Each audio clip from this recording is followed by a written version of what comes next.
I did a tier list a couple weeks ago, and I can't lie, the numbers did pretty well for a small channel like mine, you know, we stay humble.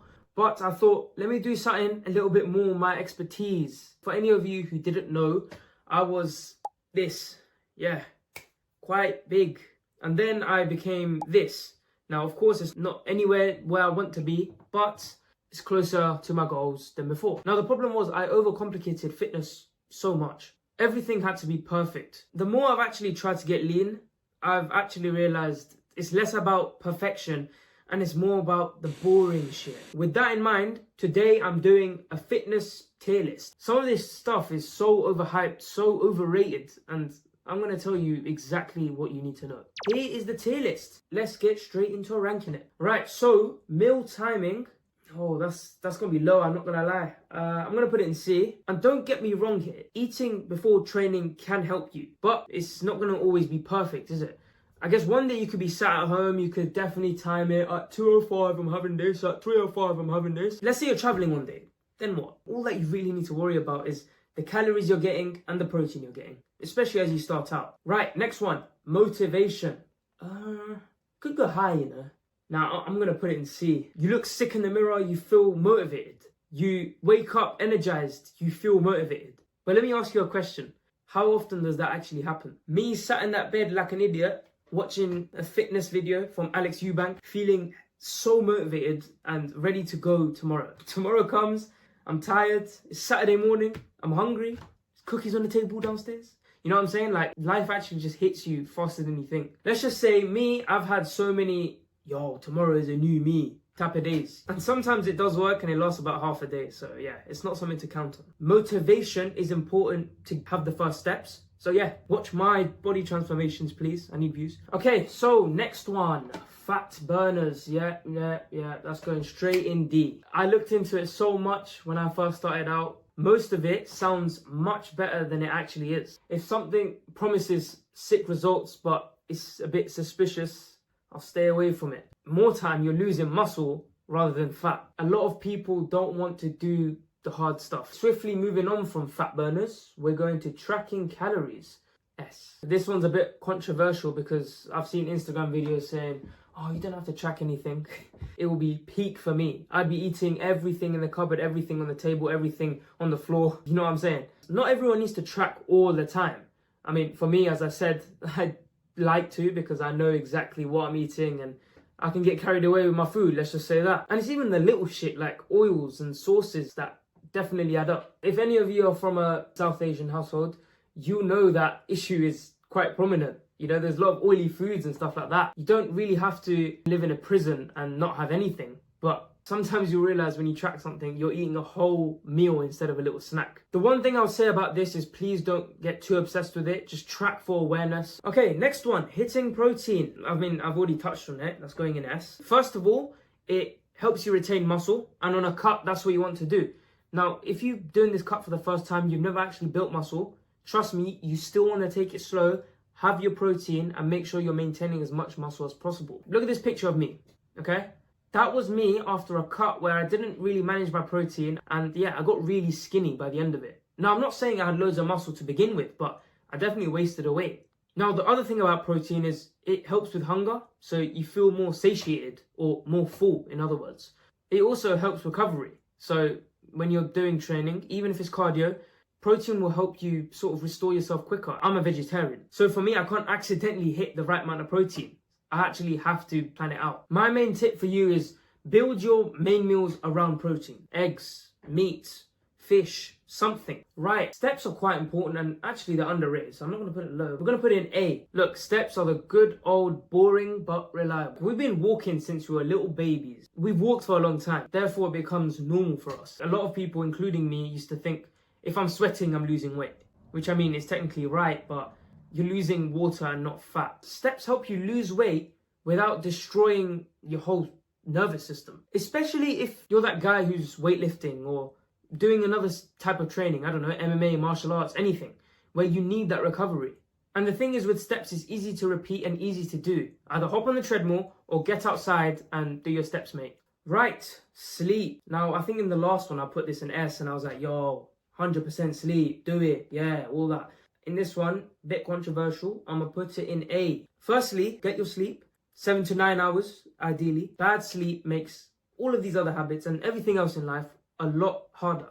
Your hunger gets worse, your recovery is worse, your training feels so much worse. See, I used to treat sleep when I used to do all-nighters and stuff like that, even when I was on the weight loss journey, as something that was optional and, it's a bit, oh, I'll sleep when I die type thing. And then I used to wonder why I had no willpower the next day, and I used to reward myself with a chocolate or something. It was so backwards. Now, why is it that I've put it in A and not S? Well, look, a lot of people, when they see that sleep is so beneficial, start flipping the switch and they become so obsessed with it that they actually do the opposite. They can't get to sleep. So all I'm saying is just get 8 hours in bed, and slowly but surely your circadian rhythm, the thing that helps you get to sleep in your body, will start to acclimate and you'll get to sleep certainly a lot easier. We're over halfway. Staying consistent though.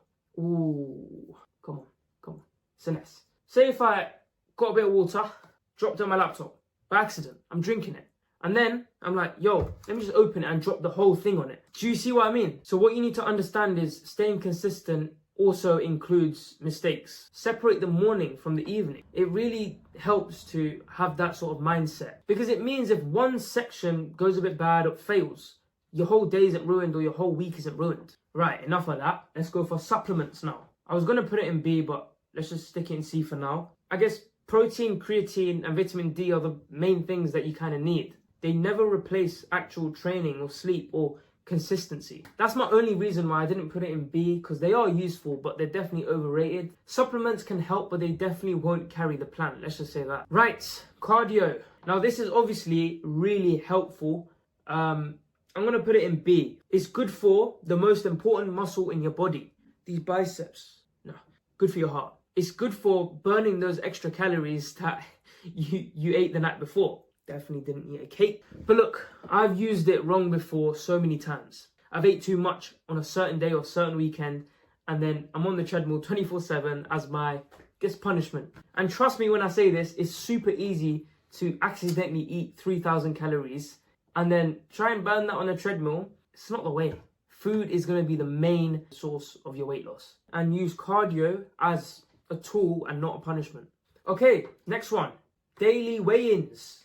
I'm going to put that in B tier. I've only put it in useful because this is my tier list and I understand how daily weigh-ins work. But a lot of people get trapped into that mindset of, yo, what? I've put on so much weight. You got to understand it's different things like water retention, salt, even stress or bad sleep. These are all things that affect it. And the thing is, a lot of people see that number and think, yo, I've put on fat. Very unlikely you've put on fat unless you ate like a fat bastard the night before. That's a whole different story. What matters more is the trend over the week, over the months, over the years. As long as I'm losing 1% of my body weight each week on the scales, I'm fine. Right, progressive overload. It's actually more important than a lot of people give it credit for, so therefore I'm going to put it in A. Now, this is what really makes the gym fun. It's sort of like you're upgrading a character in the game. GTA, you can make sure that they shoot better, or in FIFA, you can make sure that they can do better skill moves. In the gym world, you want to increase your weights. You want to make sure you're doing more reps. And make sure you're doing it with good form, of course. I don't want you to confuse it with ego lifting. All it means is slowly improving. If you're on a bulk or if you're even on a maintain, you're trying to add weight, reps, anything to the last lift. But if you're cutting, I guess staying at the same strength while you're losing weight, that's a good sign that you're keeping muscle. We're almost at the end. So meal prep, we're going to put that in B tier. This is so glamorized on social media. The only thing I'd say about meal prepping is, if you're hungry, at least you have something there ready for you. We just want convenience. And that's why a lot of people just go straight to fast food or something. So I guess the main takeaway here, pardon the pun, is make the good choice the easy choice. Next one, this is a bit more niche and I've seen, keto diets and stuff like that. That is going straight into D, I'm not gonna lie. It definitely works for some people, but it only works because it helps control calories. Cutting carbs for no reason makes training a lot harder for me. If you want to fight me about carbs, anyone, get in my comments, get my engagement up. I would love it. I guess for me in my own personal life, I don't need to fight carbs. I just need to make sure I have my portions right and I'm not overdoing carbs. We have finally got to the last one. Perfect plan. Now, this is massive. I can't lie, this is one of the most obvious ones. But the reason I included it in this tier list is because it's the one that most of us have fallen for the most. Planning definitely feels productive, but it's just another form of procrastination. Make a plan, but make it 80% good. And I know you can't measure that exactly, but you get what I'm saying. Just don't try and overcomplicate it, really. Do it, see how it goes, and make the adjustments as you go. Here is the final tier list. The one thing I've learned is the more you complicate it, the harder it gets for you. For me, it was always, buy something or cut something out or find the perfect plan. But you see the stuff in S and A and even B, those are the things that just really help you. Not a lot of us have the energy and the time and that mental effort ready to sort of invest into all of this. Now, some of you will have your own opinions on this and will probably rank this a whole lot differently to me. And all I have to say is piss off, mate. Nah, but in all seriousness, I could see how this could totally flip on its head as well. Now, enough of my waffle, enough of my rambling. Hopefully I can cut this down in the edit because this is long. Thank you very much for watching, and I will see you in the next one. Love and guidance, my people.